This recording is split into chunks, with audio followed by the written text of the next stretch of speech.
Imagine standing on Newport's cliff walk, the Atlantic crashing below, and towering above you are palaces built not for kings, but for America's wealthiest families. Some glitter with restored marble halls and chandeliers, while others sit in silence, shuttered, ruined, or swallowed by weeds. These walls once held the laughter of Vanderbilts, the whispers of scandals, and in some cases, the echoes people swear never left. Over the next couple of hours, we'll wander through these mansions, those still standing proud, and those the world has almost forgotten, piecing together the rise, fall, and strange afterlives of Newport's gilded treasures. If you enjoy long documentaries like this, hit subscribe and give this video a like. It really helps me make more of them. And while you're watching, drop a comment below. Tell me where you are in the world right now, what time it is, and if you feel like it, share which part of Newport's past you find most fascinating. Foundations of opulence. Newport before the Gilded Age. Before Newport became a byword for gilded splendor, before its cliffs were lined with marble palaces and French-inspired chateaux, it was just a modest coastal town perched on the southern tip of Rhode Island. For much of the 18th and early 19th centuries, Newport's reputation had very little to do with glittering mansions.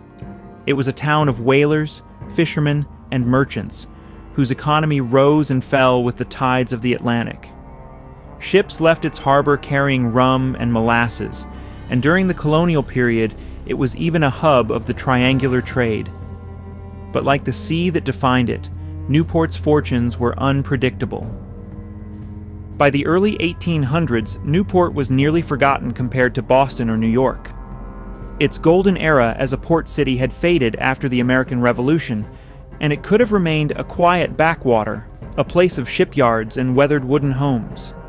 And yet, by the mid-19th century, something remarkable happened. Newport reinvented itself, not as a commercial center, but as a resort town, a playground for the wealthy who were beginning to seek refuge from the smoky, bustling cities of the Northeast. Imagine arriving in Newport in the 1830s by steamboat. You would have seen rolling green hills, a working harbor, and simple colonial houses, their shingles silvered by salt air. But then, scattered here and there, you'd notice larger homes beginning to appear. Summer cottages, built by southern planters, and northern industrialists alike. They weren't yet the sprawling palaces that would define the Gilded Age, but they were seeds. Each one was a statement. This was a place where you could breathe clean air, escape the heat of New York, and show a touch of prosperity while you were at it. What made Newport different from other coastal towns was its geography and its social timing. The Atlantic crashes dramatically against its cliffs, creating vistas that rival the European coasts of Normandy or the Mediterranean. Its breezes in summer are cooler than New York's stifling heat, a natural air conditioner long before electricity or central cooling. Wealthy families of the antebellum era began to take notice, traveling by steamboat or carriage, staying in boarding houses or modest hotels, before deciding that if Newport was to be their summer refuge, they would need houses of their own. One of the earliest signals of Newport's transformation was the construction of Château-sur-Mer, begun in the 1850s. This mansion, owned by the Wetmore family, was one of the first true palatial estates in the town. Its Italianate style stood out dramatically against the simpler colonial homes nearby. Walking past it in that era would have been like stumbling across a miniature palace rising from a fisherman's village. It announced a new kind of Newport, one where wealth was no longer whispered in modest cottages, but shouted in stone and imported materials. By the 1860s and 1870s, the pattern was established. The Industrial Revolution was minting millionaires at a pace America had never seen before. The Vanderbilts, the Astors, and countless others were seeking places not just to live, but to perform their wealth. Newport became their stage. The word cottage took on an ironic meaning. Mansions of 40 or 50 rooms, dripping with marble and chandeliers, were described with that modest term. It was as if calling them cottages softened the ostentation, a wink that fooled no one. But even before the grand marble palaces, the culture of Newport began to change. The town's quiet lanes were filled with carriages in summer. Hotels like the Ocean House offered society balls, while the Cliff Walk allowed visitors to promenade along the sea in their finest clothes. Social rituals began to form: teas, luncheons, and charity events that gave the wealthy a structure in which to interact, compete, and display. For locals, this influx of money was both a blessing and a disruption. Fishermen found themselves living in the shadow of architectural experiments inspired by French castles and Italian villas. The rhythm of summer meant the quiet town would swell with people whose fortunes were measured in railroads and banks, not boats. To picture the contrast, think of Newport like a stage set. On one side, you had weathered wooden homes where generations of Rhode Islanders had lived quietly by the sea. On the other, marble halls rising with imported European art, built for families that often only stayed there for 6 weeks out of the year. The juxtaposition was almost surreal, like watching 2 centuries of history play out side by side. Newport's rise as a summer capital wasn't accidental. It was also fueled by the anxieties of America's wealthy. The Civil War had shaken old structures, immigration was reshaping cities, and industrialization created both fortunes and unrest. For the elite, Newport offered an escape, a place where they could retreat into controlled beauty. The ocean, the fresh air, and the insular community of wealth gave them a sense of safety. Within the manicured gardens of their estates, they could pretend that the problems of the nation were far away. By the time the first great wave of Gilded Age mansions were built in the 1870s and 1880s, Newport had already laid its foundations as America's summer capital. It was no longer just a coastal town.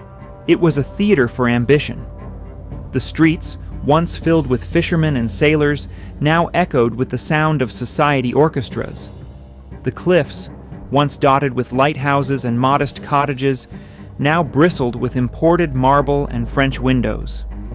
And yet, beneath it all, the original character of Newport still lingered in the salt air and the working harbor, reminding anyone who looked closely that this transformation was as much performance as permanence. Newport before the Gilded Age was a place in transition, half village, half stage, preparing itself for the arrival of fortunes so vast they needed entire palaces to contain them. And when those fortunes arrived, they found a town ready to crown itself as the summer capital of wealth in America. The Carey Mansion, Newport's haunted castle. If Newport is America's showcase of marble palaces and gilded dreams, then Seaview Terrace, better known as the Carey Mansion, sits apart like a Gothic whisper among all that classical grandeur. While the Breakers or Marble House shine in the daylight of Newport society, Seaview Terrace is remembered in shadows. Its stone facade, pointed arches, and echoing halls feel less like a summer cottage and more like something plucked from a European ghost story. To many, it has always been less about wealth and more about atmosphere, a house that seems to hold secrets in its walls. Seaview Terrace is remarkable not only for its appearance, but for its strange history of relocation. Originally built in Washington, D.C. in the early 20th century by whiskey magnate Edson Bradley, the house was an architectural patchwork of Gothic revival, French chateau, and medieval-inspired elements. It boasted cloisters, turrets, stained glass windows, and even sections of salvaged European churches built into its design. Bradley had spared no expense in creating a mansion that was less a home and more a personal cathedral to access. Yet after his death, his widow relocated the entire structure to Newport between 1923 and 1925. Piece by piece, stone by stone, Seaview Terrace was dismantled in Washington and rebuilt overlooking the Atlantic. The move itself was a monumental act, almost as if Bradley's widow had transplanted an entire world into the soil of Rhode Island. Walking up to Seaview Terrace in the 1930s would have been an awe-striking experience. Its grand halls, vaulted ceilings, and carved stone fireplaces gave the impression that one had stepped into a French abbey. The house contained more than 40 rooms, including a 2-story Gothic chapel that felt as though it belonged in a medieval monastery. Unlike the bright, airy ballrooms of Marble House or Rosecliff, Seaview Terrace seemed to draw light inward, creating a dim, mysterious atmosphere. Visitors described it as beautiful, but unsettling, a place where grandeur and gloom met in equal measure.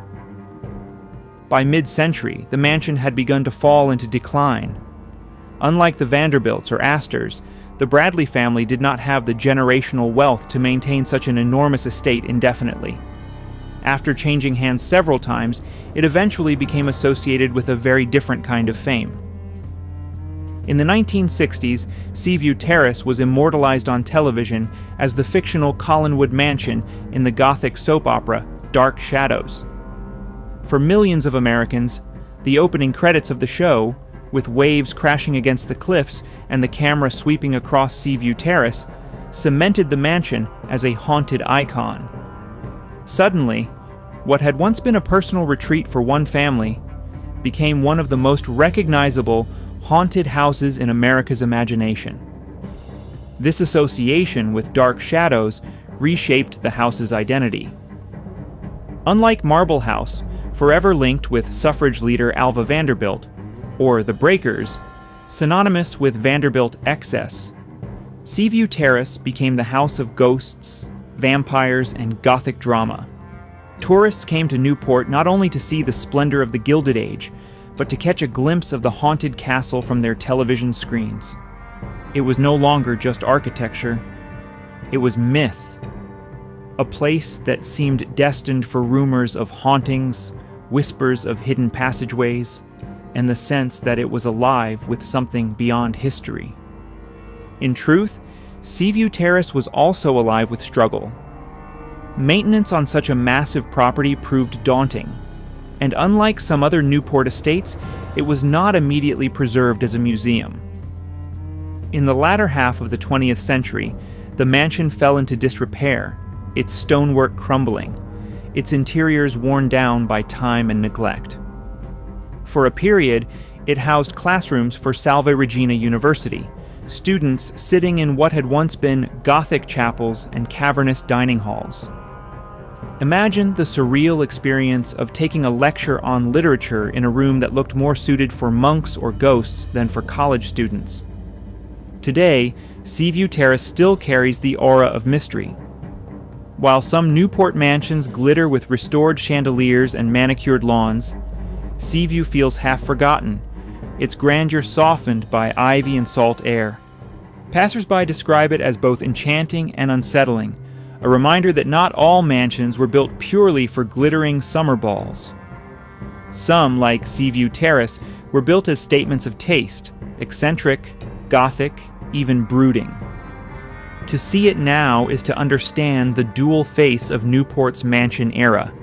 On one side, the golden light of the Vanderbilts and Astors, on the other, the dark silhouette of a castle that feels almost alive. The Carey Mansion reminds us that the Gilded Age was not a uniform parade of Versailles replicas. It was also an era of experiment, of individual vision, and sometimes of strange, misplaced dreams that could never be fully sustained. And in Newport, that vision still stands, stone by stone, as one of the most atmospheric and uncanny relics of America's age of excess. The Bells Mansion, Fire on the Cliffside. On a quiet stretch of Newport's rugged coastline, where the Atlantic hurls itself against the rocks with endless fury, the skeletal remains of one of the city's most curious mansions still stand. Known as the Bells, or sometimes as the Reef Estate, it tells a story that is equal parts grandeur, tragedy, and strange rebirth. Unlike the gleaming Vanderbilt palaces that dominate tourist brochures, the Bells has been left to the mercy of the elements, a ghost of the Gilded Age whose crumbling walls whisper of past extravagance and sudden decline. The Bells began with Theodore M. Davis, a wealthy lawyer and copper magnate who, like many of his contemporaries, sought to make Newport his summer playground. Davis was no ordinary industrialist. He was also a passionate amateur Egyptologist, sponsoring excavations in the Valley of the Kings and even claiming to have discovered the tomb of Queen Hatshepsut. That sense of worldliness and spectacle carried over into his Newport home. Built in the late 19th century, the estate was originally called The Reef. It was an elegant yet imposing mansion overlooking the sea, surrounded by lush gardens and stables that housed Davis's prized horses. But the Bells was not just another cottage in Newport's competitive landscape of excess. Its design had a fortress-like quality, with thick walls and a sturdy, almost medieval silhouette. Where Marble House dazzled with Versailles-inspired flourishes, the Bells exuded strength and permanence. Its very name, evoking church bells tolling, added a note of solemnity, as if it was meant to stand as a landmark not only for Davis's wealth but for the ages. Inside, the Bells reflected Davis's eclectic taste.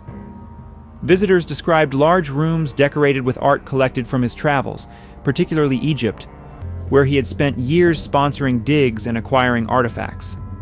His Newport estate was less a glittering ballroom space and more a personal museum, a place where intellectual curiosity met the trappings of wealth. In an era when the super-rich often competed in how flamboyantly they could outshine one another, Davis carved a niche for himself as the worldly gentleman collector. Yet like so many Newport mansions, the Bells was not immune to the tides of history. After Davis's death in 1915, the property fell into disuse. Ownership changed hands, and during World War II, the U.S. Navy commandeered the estate as part of its wartime efforts. The mansion, once filled with Egyptian relics and elegant furnishings, was stripped for military utility. Its echoing halls housed offices and equipment, its gardens trampled by the boots of sailors and soldiers. The war, which consumed so much of Europe's architectural heritage, left its scars in Newport too. The most devastating blow came in the post-war years when fire ravaged the property. Flames tore through the structure, leaving behind charred walls and blackened beams. By the time the smoke cleared, the Bells was reduced to a ruin. Unlike the Breakers or Marble House, which were preserved and later restored, the Bells never recovered. Its carcass remained, exposed to the salt winds and the creeping ivy, a reminder of how quickly grandeur can collapse into rubble. Yet the story did not end in silence. In the decades that followed, the Bells became something stranger, a canvas for street art and a gathering place for those fascinated by ruins.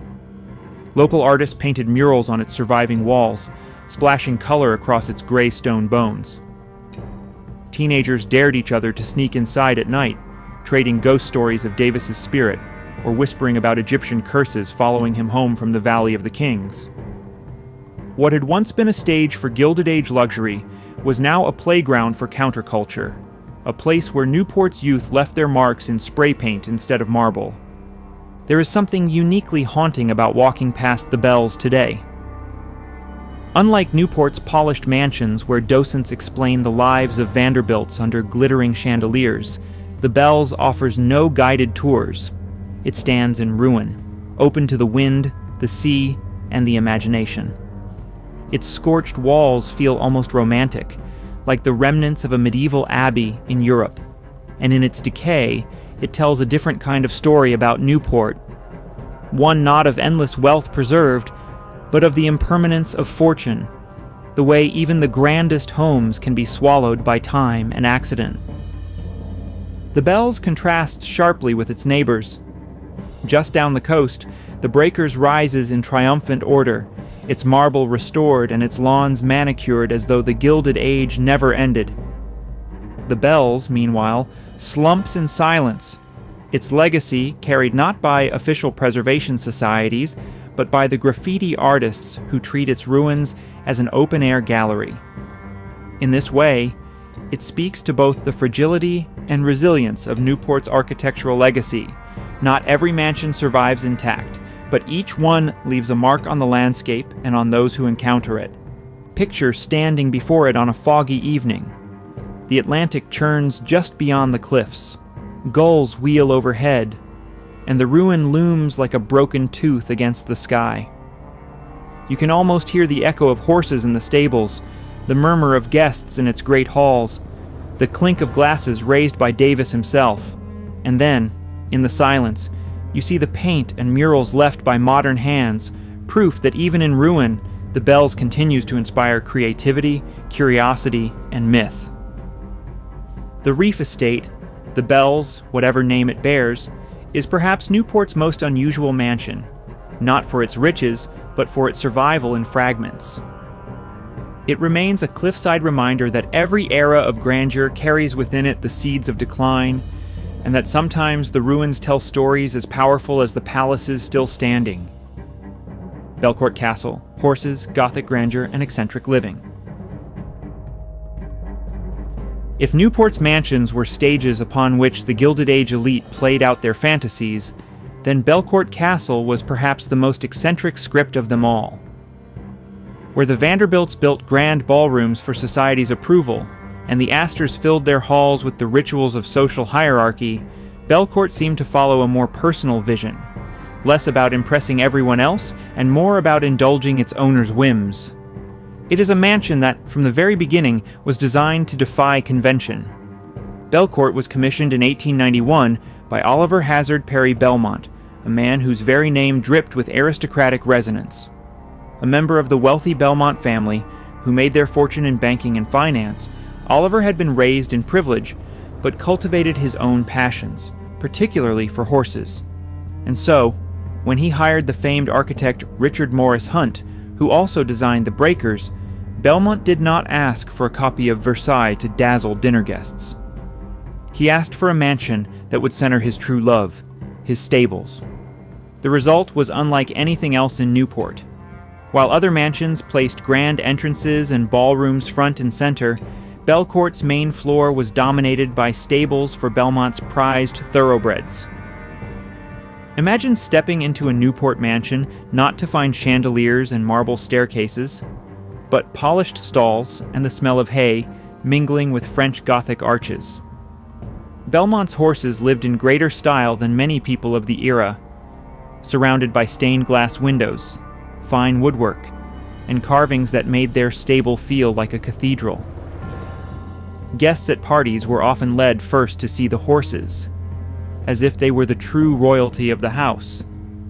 The design itself was eclectic, a mix of French Renaissance, Gothic Revival, and Hunt's flair for dramatic detail. From the outside, Belcourt looked like a medieval chateau transplanted onto the cliffs of Rhode Island, complete with towers and elaborate stonework. Inside, the decor leaned heavily into Gothic moods, vaulted ceilings, dark wood paneling, stained glass, and an atmosphere that felt more like a European castle than an American summer home. Where the breakers dazzled with light and openness, Belcourt wrapped its visitors in shadow and intensity. Belmont himself was known for his flamboyance. He threw lavish parties at Belcourt, where the unusual layout of the house became a conversation starter. Guests could sip champagne in rooms filled with armor and medieval tapestries before being shown the horses as though they were part of the entertainment. It was eccentric, even by Gilded Age standards, but that was precisely the point. In an era when everyone was competing to outshine each other with marble and chandeliers, Belmont stood out by creating a fantasy that was uniquely his own. After Oliver Belmont's death in 1908, Belcourt entered a new chapter that only deepened its reputation for eccentricity. It passed through various hands, and by the mid-20th century, became less a private mansion and more a museum of oddities. The property was acquired by the Tinney family in 1956, who opened it to the public not simply as a preserved Gilded Age house, but as a showcase of eclectic artifacts. Visitors encountered everything from European armor collections to curiosities that seemed better suited to a cabinet of wonders than a historic home. Belcourt gained a reputation not only for its unusual displays, but also for its supposed hauntings. Guests whispered of spirits lingering in its shadowed halls, tales of flickering lights and cold drafts in rooms filled with medieval relics. Paranormal investigators visited, further fueling the legend that Belcourt was less a house and more a stage for both history and the supernatural. In a city filled with mansions meant to dazzle in daylight, Belcourt's allure came increasingly from its atmosphere at night. Unlike some of Newport's other grand houses, Belcourt never fully fit into a single category. It was not purely a palace for society balls, nor strictly a museum, nor just a home. It was all of those things and none of them depending on the era. That fluid identity made it stand apart in a city where the mansions often carried the weight of family names and rigid traditions. Belcourt seemed to invite strangeness, to encourage eccentricity, to live in the margins of Newport's otherwise orderly social theater. To stand before Belcourt today is to feel that difference. The exterior, with its medieval flourishes, looks more like it belongs on the Loire Valley than in Rhode Island. The stories it contains, of Belmont's horse-filled stables, of public tours through rooms filled with armor, of ghostly whispers and Gothic grandeur, make it less a frozen artifact and more a living legend. Where Marble House represents power and the Breakers speaks to excess, Belcourt whispers of obsessions, personal quirks, and the unpredictable ways wealth can shape architecture. Imagine being a guest in Belmont's day. You arrive expecting a grand ballroom, but instead, you are shown horses treated as nobility, their stalls polished like shrines. Later, you drink under chandeliers while medieval armor glints from the shadows. The night feels like something out of a dream, half European fantasy, half American ambition. And as you leave, the Atlantic winds swirl around the castle-like structure, making you wonder if you've just stepped into history or legend. Belcourt Castle remains one of Newport's most unusual mansions precisely because it refuses to play by the rules. It is not simply abandoned or restored. It is remembered as a space of Gothic grandeur, eccentric living, and curious afterlives. In the long parade of Newport's mansions, it stands as the odd one out, and perhaps the most fascinating because of it. Wildacre, by the sea with the Olmsteds.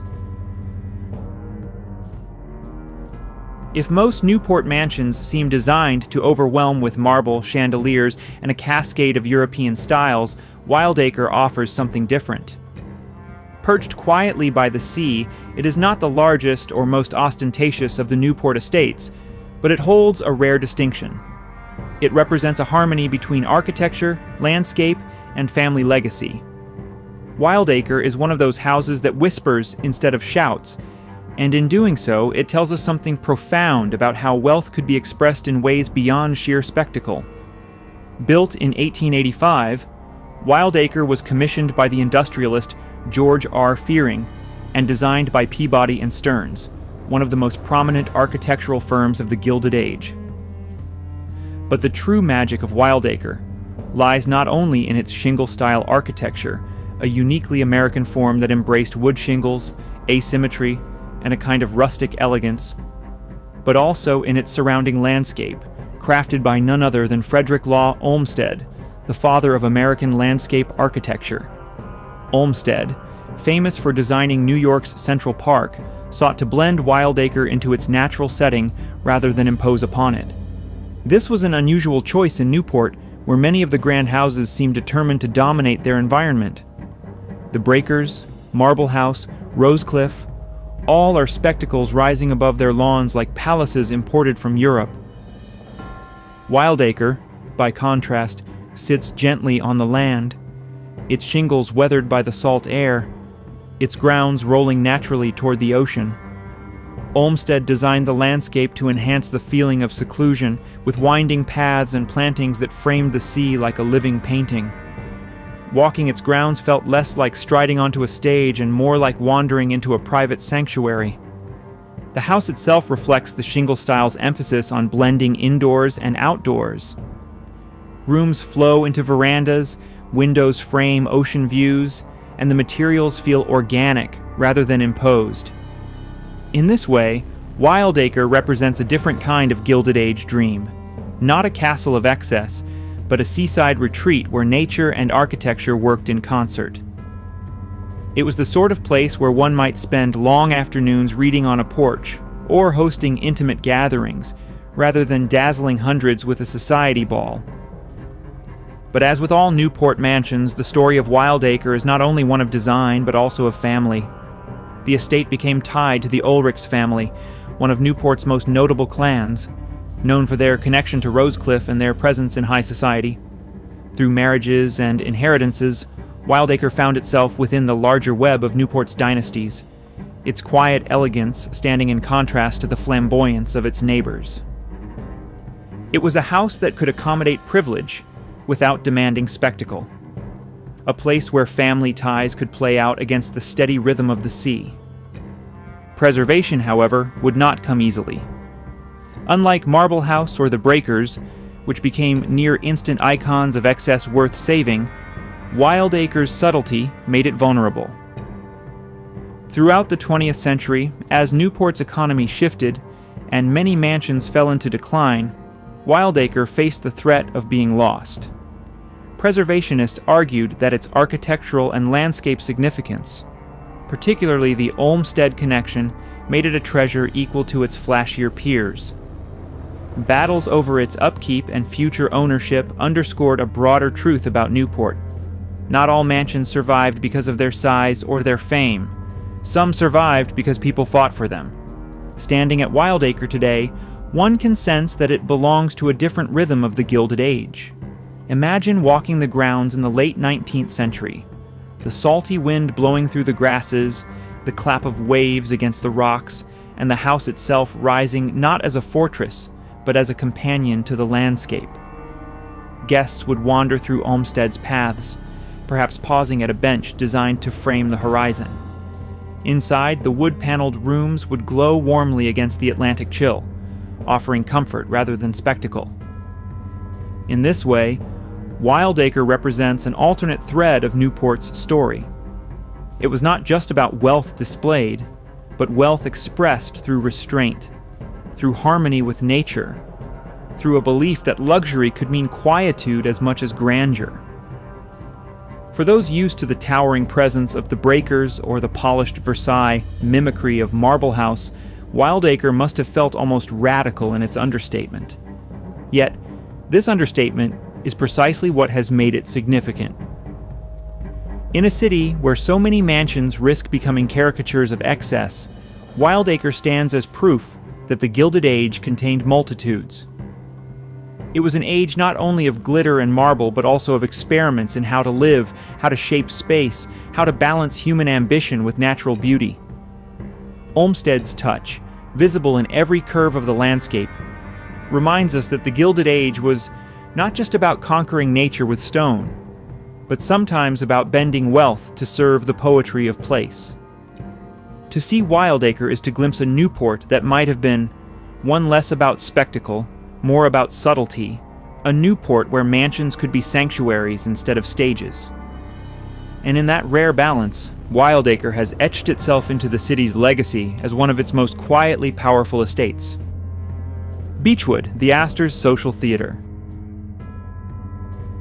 If Newport had a throne room during the Gilded Age, it was not inside the marble walls of the Vanderbilt's Breakers or the gilded corridors of Marble House.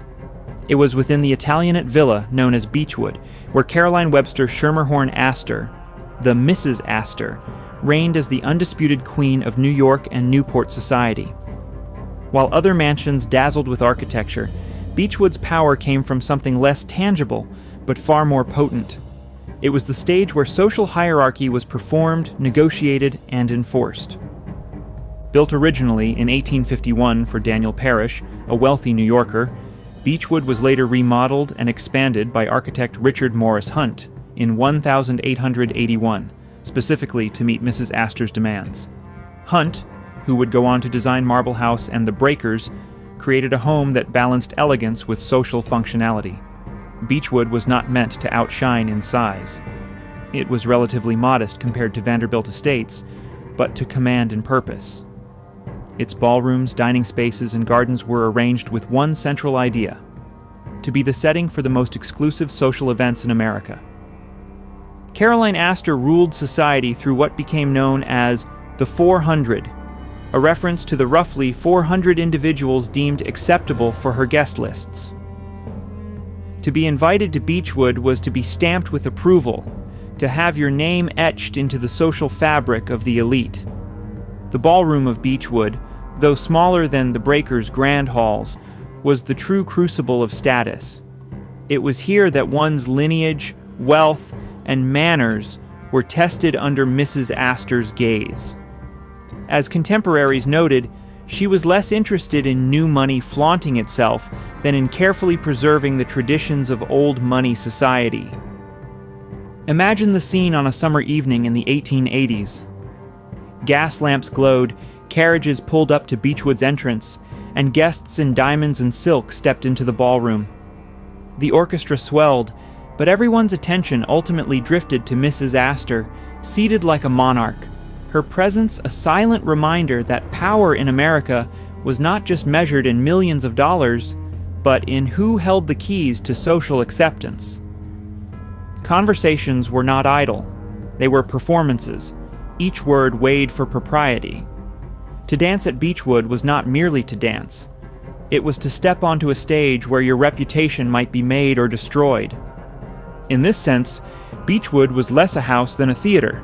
Its walls absorbed the rituals of America's elite, the carefully orchestrated dinners, the debutante presentations, the subtle battles between old money and the new industrial fortunes. While the Vanderbilts built palaces of marble, they often struggled for legitimacy in Mrs. Astor's eyes. It was only after Alva Vanderbilt hosted her infamous ball at Marble House, forcing the gates of high society open, that Beechwood's exclusivity began to be challenged. Even then, Beechwood remained the emblem of social tradition, the place where the Astors' authority was most vividly felt. But time, as always, brought change. By the early 20th century, the Astors' influence waned, and the new titans of industry, the Vanderbilts, Goulds, and later the Morgans, had redefined American aristocracy through sheer scale of wealth. Beechwood, however, still retained its aura. Even as Newport entered the age of preservation and tourism, Beechwood's history as a social theater made it stand apart. Its importance was not in how large it was, but in what it represented, the codification of social rules in a time when America's identity was still being shaped. The house itself, with its Italianate style and dignified proportions, carries this legacy in stone. The stucco facade, the arched windows, the shaded verandas, they are not flamboyant, but they speak of refinement. The ballroom, though not the largest in Newport, still carries the echo of orchestras and murmured conversations. To walk through Beechwood is to sense not only the physical space, but the invisible hierarchies that once gave it life. In the late 20th century, Beechwood entered yet another act in its long drama when it was purchased by Oracle co-founder Larry Ellison, one of the richest men in the world. Ellison, captivated by Newport's mansions, sought to restore Beechwood not only as a home, but as a museum dedicated to the Gilded Age. His vision was ambitious, to revive the house's role as a center of cultural and social life, albeit in a modern context. Ellison's involvement added a curious symmetry. Another billionaire, another attempt to use Beechwood as a stage for influence. This transition underscores the peculiar endurance of Beechwood's identity. Unlike the Breakers, which is frozen in its Vanderbilt grandeur, or Marble House preserved as Alva Vanderbilt's Versailles, Beechwood's essence is less about marble and more about people. It was and remains a house defined by gatherings, by the social theater enacted within its walls. Whether under Mrs. Astor's rule or Ellison's patronage, Beechwood's legacy lies in its ability to host and to signify belonging or exclusion. Picture standing in the ballroom today. The chandeliers may glitter as they did in Mrs. Astor's time, but the silence feels heavy, as though waiting for music to strike up and gowns to sweep across the floor. The walls still carry the memory of conversations where reputations were weighed. Beechwood may not be as famous as the Breakers, but in many ways it is more revealing. It shows that the Gilded Age was not just about wealth displayed in stone, but about social rituals performed on the stage of a mansion. Beechwood endures as a symbol of power wielded quietly but decisively, a house where the theater of society mattered more than the architecture itself.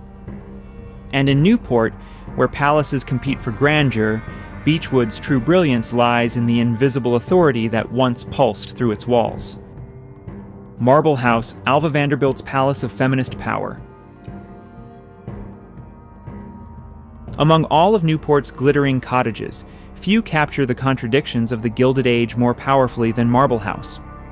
At first glance, it seems like the ultimate expression of excess, of Versailles transplanted onto the Rhode Island coast, shimmering with over 500,000 cubic feet of marble imported from around the world. Yet beneath its glittering facade lay a deeper story, one of ambition, rebellion, and even activism. For its mistress, Alva Vanderbilt, Marble House was not just a palace of privilege. It was a stage upon which she redefined her own power and, unexpectedly, lent her voice to one of the most important political movements of her time. Completed in 1892 and designed by Richard Morris Hunt, Marble House was gifted to Alva by her husband, William K. Vanderbilt, as a 39th birthday present. The cost was staggering, about $11 million at the time, over $350 million today. The Vanderbilts, though immensely wealthy, were still considered new money compared to the Astors and other old guard families. For Alva, the house was more than a home. It was a weapon in the social wars of Newport and New York. With its gilded salons, French-inspired gardens, and ballroom glittering with gold leaf, Marble House was designed to announce the Vanderbilts belonged at the very top of society. The architecture itself embodied this declaration. Hunt modeled the design after the Petit Trianon at Versailles, but on a scale far larger and grander. The exterior gleamed with white marble, while the interiors dazzled with gilded moldings, frescoed ceilings, and carved fireplaces. To walk into Marble House was to be transported to the 18th century France, with the kind of opulence that even the Astors found difficult to ignore. This was Alva's Versailles, her throne from which she could command attention. And command it she did. Alva was not content to play the passive role expected of society wives. She was fiercely ambitious, determined to carve a place for herself and her family in the upper echelons of American aristocracy. Marble House was her proof of power. Here, she hosted elaborate balls and dinners that rivaled those of Caroline Astor, throwing open the doors to Newport society and forcing the old guard to acknowledge her. Guests would arrive by carriage, ascending the marble steps into a world of glittering chandeliers and music, where every detail was curated to reinforce the Vanderbilts' legitimacy. But Alva's story did not end with social conquest.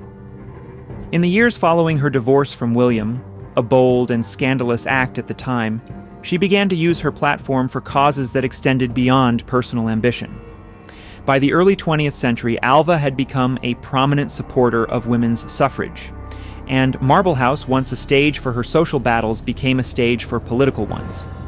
She hosted suffrage rallies on the lawn, transforming a symbol of Gilded Age extravagance into a platform for feminist power. Imagine the scene. A mansion that once echoed with waltzes and gossip, now filled with voices calling for the vote. The same marble steps that had ushered in dukes, duchesses, and society's elite now welcomed women activists. Banners unfurled, speeches delivered against the backdrop of gilded opulence. For Alva, the irony was not lost. She had used Marble House to assert her dominance in a rigid social hierarchy, and now she used it to challenge an even deeper hierarchy, the exclusion of women from political life. Her involvement was not superficial. Alva became the first president of the National Woman's Party and helped finance efforts that eventually led to the passage of the 19th Amendment in 1920. While critics noted that her wealth insulated her from the harsher realities most suffragists faced, her visibility and resources gave the movement momentum. Marble House was no longer just a monument to Vanderbilt ambition. It was a weapon in the fight for equality. The dual identity of Marble House is what makes it so fascinating. On one hand, it is the epitome of Gilded Age excess. Its marble halls and gilded ceilings embodying a world where fortunes were flaunted like crowns. On the other hand, it is a reminder that even within that world of luxury, individuals could wield power in unexpected ways. Alva Vanderbilt, often dismissed as simply ambitious or domineering, used her palace not only to elevate her family name, but also to press forward one of the most important causes of her era. To walk through Marble House today is to see these layers. The banquet hall, with its soaring ceilings and glittering chandeliers, still radiates opulence. The Gothic room, filled with Alva's medieval collection, whispers of her eclectic taste. But the true spirit of Marble House lies not just in its interiors, but in the memory of the women who gathered there to demand change. Picture it. Banners draped across the balustrades, voices rising against the backdrop of the Atlantic winds, and Alva herself, once the queen of society, standing at the forefront of a political revolution. Marble House was never just marble. It was ambition carved into stone, and later it became a pulpit for progress. In Newport, where so many mansions remain monuments to wealth alone, Marble House carries a more complex legacy. It is both Versailles on the Rhode Island coast and a landmark in the history of American feminism, a place where marble and power intertwined in ways that still echo today. The Breakers, Vanderbilt excess on the Atlantic. If there is one mansion that defines Newport in the American imagination, it is the Breakers. Rising above the Atlantic like a Renaissance fortress gilded with American ambition, it is not only the largest of Newport's summer cottages, but also its most iconic. For many, the Breakers is the shorthand for the Gilded Age itself: wealth without limit, opulence without restraint, and a house so monumental it seemed less a residence than a monument to the power of one family, the Vanderbilts. The story of the Breakers begins with Cornelius Vanderbilt II, grandson of Commodore Cornelius Vanderbilt, the shipping and railroad titan who laid the foundations of the family fortune. By the late 19th century, the Vanderbilts had become the wealthiest clan in America, their railroads tying together the nation's commerce like veins of steel. But wealth on such a scale demanded symbols, and in Newport, where fortunes competed in brick, marble, and gilding, Cornelius II would create his masterpiece. The first house on the site, a wooden structure, was destroyed by fire in 1892. For Cornelius II, the disaster was an opportunity, and he wasted no time in commissioning Richard Morris Hunt, America's preeminent architect of the Gilded Age, to design something that would eclipse every rival. Hunt looked to the Italian Renaissance palaces of Genoa and Turin for inspiration, blending old-world grandeur with new-world scale. What emerged was a mansion of 70 rooms, 62,000 square feet, and a price tag of $7 million at the time, over $200 million today. The Breakers was not just big, it was overwhelming. Its facade of limestone rose 3 stories above the sea, while its interiors shimmered with marble, mosaics, and gilded ornamentation. The Great Hall soared nearly 50 feet high, its vaulted ceiling painted with allegorical frescoes that made visitors feel as if they had entered a European cathedral rather than a private home. The dining room glittered with baccarat crystal chandeliers, while the music room gleamed with gold leaf and elaborate plasterwork. Everywhere, the house announced this was not simply wealth, it was dynastic power set in stone. But the Breakers was also carefully designed as a stage for society. Its rooms were arranged to maximize spectacle, from the vast reception areas meant for hundreds of guests to the terraces overlooking the crashing Atlantic waves. Imagine stepping into the ballroom on a summer night, the sound of an orchestra swelling, women in gowns sparkling with diamonds, and men in black tie discussing railroads, politics, and fortunes. The air was thick not only with perfume but with ambition, each guest subtly measuring their place in the Vanderbilt orbit. And yet beneath the glitter, the house also reflected the contradictions of the age. The same Vanderbilt fortune that built the Breakers also fueled public resentment toward monopolies and the concentration of wealth. To ordinary Americans, the mansion was both awe-inspiring and offensive. a palace on the cliffs at a time when many struggled simply to feed their families. The breakers stood as the most visible symbol of both the triumph and the inequity of the Gilded Age. After Cornelius Vanderbilt II's death in 1899, the house remained in the family but never quite regained its original vitality. His widow, Alice Gwynn Vanderbilt, continued to preside over it for decades, maintaining the rituals of Newport society even as the world around her shifted. By the mid-20th century, however, the fortunes of the Vanderbilts, once inexhaustible, had waned. Many of their grand houses in New York were demolished, and even the breakers faced uncertainty. It was the Preservation Society of Newport County that ultimately ensured the breakers' survival. In 1948, Alice Vanderbilt's daughter leased the house to the society, allowing it to be open to the public as a museum. Visitors who once could only imagine the Vanderbilt lifestyle now walked through its gilded halls, gazing at marble fireplaces large enough to stand in, and ceilings painted with gods and muses. The breakers became not only a monument to one family but also to an entire era, preserved as a national symbol of excess and ambition. Today, the breakers receives hundreds of thousands of visitors each year, making it the most visited historic house in America. Its role has shifted from private theater of the elite to public museum of the Gilded Age. Yet even in preservation, the house carries the aura of its past. Standing on the terrace with the Atlantic crashing against the rocks below, one can imagine Cornelius II surveying his empire, the iron rails stretching across the continent, the wealth flowing into his coffers, and his palace on the sea standing as proof that the Vanderbilts had conquered not only commerce but also society itself. The breakers is often described as the crown jewel of Newport, but perhaps it is more than that. It is a paradox carved in limestone, both a triumph of artistry and a symbol of inequality, both breathtakingly beautiful and uncomfortably excessive.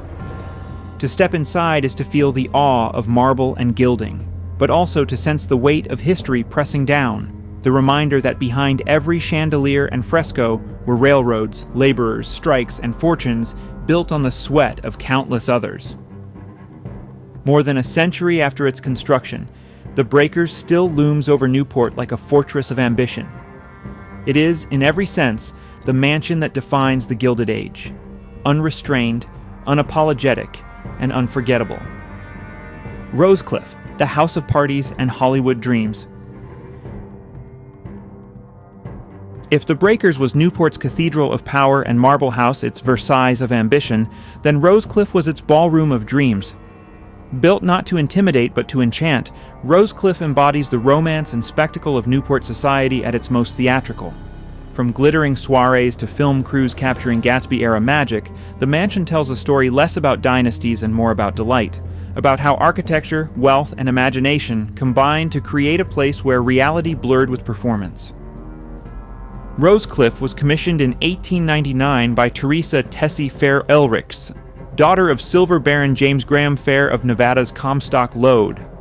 Tessie was part of that wave of Western fortunes that swept eastward in the late 19th century, bringing the raw energy of mining wealth into the refined world of Newport's summer colony, where the Vanderbilts and Astors were rooted in railroads and old social networks. Tessie embodied the audacity of new money, determined to prove that Nevada silver could gleam as brightly as any Vanderbilt railroad. To achieve this, she turned to the renowned architect Stanford White of McKim, Mead and White, who crafted for her a mansion modeled after the Grand Trianon at Versailles. But Rosecliff was lighter, airier, and designed with a singular purpose: to entertain. The house, completed in 1902, was far smaller than the Breakers or Marble House, just 30 rooms compared to their 60 or 70, but its scale was deceptive. Rosecliff was a palace of proportions, where the balance of line and ornament created a sense of grace. The shining white stucco, the sweeping lawns, and the glittering ballroom seemed designed not to overwhelm, but to seduce. Inside, the mansion's centerpiece was its ballroom, one of the largest in Newport, capable of hosting 1,000 guests. Imagine the scene on a summer evening. Chandeliers ablaze, an orchestra playing waltzes, champagne flowing, and gowns glittering as dancers moved across the polished parquet floor. The ballroom opened directly onto terraces and gardens, allowing parties to spill into the moonlight, the sound of laughter mingling with the crash of waves against the cliffs. Tessie Ulrichs knew how to use this stage. She became one of Newport's most famous hostesses, her parties attracting not only the American elite, but also European aristocrats, artists, and politicians. Guests spoke of nights that seemed to belong more to fairy tales than to real life, where the house itself became a character in the drama of wealth and imagination. Rosecliff was not built to outmuscle the breakers in grandeur. It was built to outshine it in joy. Yet, as with all Gilded Age dreams, there was an undercurrent of fragility. Tessie herself died relatively young in 1926, and Rosecliff began to pass through other hands, its ballroom echoing with memories more than music. By the mid-20th century, Newport's fortunes had shifted, and many of its mansions teetered between ruin and reinvention. Rosecliff, however, found new life not only through preservation, but through the silver screen. Hollywood discovered Rosecliff, and it quickly became one of the most famous film sets in Newport. Its ballroom and gardens appeared in movies such as The Great Gatsby, 1974, starring Robert Redford and Mia Farrow, True Lies, 1994, and 27 Dresses, 2008. Each film captured a different aspect of Rosecliff's personality. Its Gatsby-era glamour, its theatrical spaces, its ability to transform into whatever dream the camera required. To watch those films is to see Rosecliff play itself, a star among the actors, proof that architecture can embody fantasy as powerfully as fiction. But the house was not just a stage for Hollywood, it was also a stage for Newport's evolving identity. In the latter half of the 20th century, Rosecliff became one of the Preservation Society of Newport County's crown jewels, open to the public as a museum. Visitors walked through its white halls and glittering ballroom, imagining themselves as dancers in Tessie's parties or extras in a Hollywood film. The preservation of Rosecliff ensured that its story remained alive, not just as a relic of the Gilded Age, but as a living dream still capable of inspiring awe. Standing on Rosecliff's terrace today, one sees the Atlantic stretching endlessly beyond the manicured lawns, the horizon glowing with the same light that once illuminated gowns and champagne glasses. The house itself feels both timeless and theatrical, a reminder that the Gilded Age was not only about power and wealth, but also about spectacle, fantasy, and the desire to create worlds larger than life. Rosecliff's enduring charm lies in this duality. It is at once a monument to silver barons and society queens and a playground for filmmakers and dreamers. Unlike the Breakers, which insists on its dominance, or Marble House, which asserts its authority, Rosecliff invites enchantment. It is less a fortress of ambition than a ballroom of imagination, where parties never truly end, and where every visitor becomes part of the performance. In Newport's pantheon of mansions, Rosecliff shines as the house of dreams, where Gilded Age extravagance met Hollywood fantasy, and where, even today, the echo of music and laughter lingers in the salt air. Ochre Court, from Social Glory to Salve Regina University. On Newport's rugged cliff walk, with the Atlantic roaring at its feet, stands a house that seems pulled straight from the Loire Valley in France. Ochre Court, with its turrets, steep slate roofs, and delicate Gothic details, is one of the most imposing of Newport's mansions, an estate that once glittered with balls and receptions, but now echoes with the footsteps of students hurrying to class. Its story, stretching from the peak of Gilded Age society to the halls of higher learning, reveals how even the most extravagant creations of wealth can evolve into something entirely unexpected. Ochre Court was completed in 1892, the same year as Alva Vanderbilt's Marble House, and designed by Richard Morris Hunt, the architectural magician of Newport who seemed able to conjure European grandeur out of American ambition. Commissioned by Ogden Gourlay, a wealthy New York real estate magnate, Ochre Court cost around $4.5 million, equivalent to more than $150 million today. Hunt looked to the French Renaissance chateau of the Loire for inspiration, giving the house soaring gables, traceried windows, and sculpted stone figures that seemed to gaze down from the facades like guardians of a medieval dream. The house was immense, 50 rooms spread across 3 floors, filled with carved fireplaces, stained glass windows, and ceilings painted with biblical and allegorical scenes. Visitors were greeted with a grand staircase rising beneath a vaulted ceiling that could rival a European cathedral. Ochre Court's ballroom, with its gilded ornamentation and tall arched windows overlooking the sea, quickly became one of Newport's most coveted venues for society gatherings. To be invited to an event at Ochre Court was to step into a fairy tale. The Gildeds, though not as flamboyant as the Vanderbilts, were a powerful and respected family, and they used their chateau to cement their place in the upper echelons of Newport society. The estate's lawns rolled down toward the cliffs, where the crashing waves seemed to provide their own dramatic soundtrack. Inside, orchestras played beneath glittering chandeliers as gowns swept across the floors and conversations sparkled with the politics, romances, and rivalries of the age. And yet, beneath the glamour, the house bore the same contradiction as many Gilded Age mansions. It was built on fortunes that dwarfed the earnings of ordinary Americans. A palace of marble and stained glass at a time when many lived in cramped tenements. For Newport's elite, Ochre Court was a playground. For the rest of America, it was another symbol of a widening gap between opulence and reality. After Ogden Goulet's death, the mansion passed to his descendants, but like so many Newport estates, it became increasingly difficult to maintain.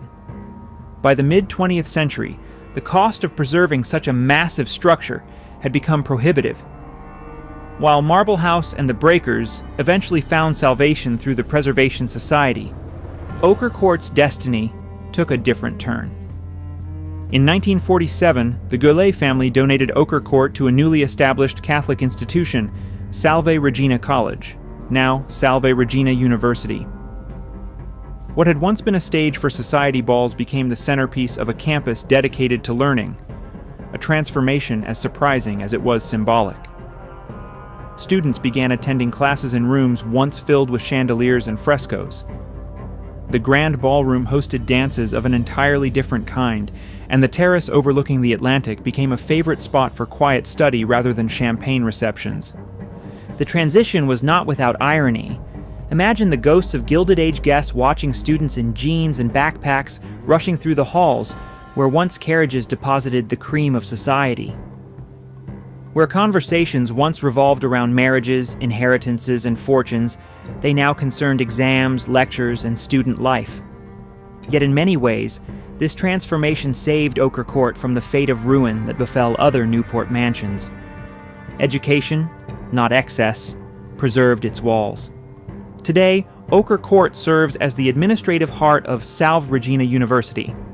Its chapel-like interiors and ornate halls provide a daily reminder of the Gilded Age's reach into the present. Students eat lunch in rooms where society queens once plotted guest lists, and professors work in offices that were once bedrooms for the Goulets' guests. The mansion lives on, not as a relic, but as a working part of Newport's community. There is something almost poetic in this evolution. The house that once symbolized wealth beyond imagination now symbolizes opportunity, growth, and the democratization of space.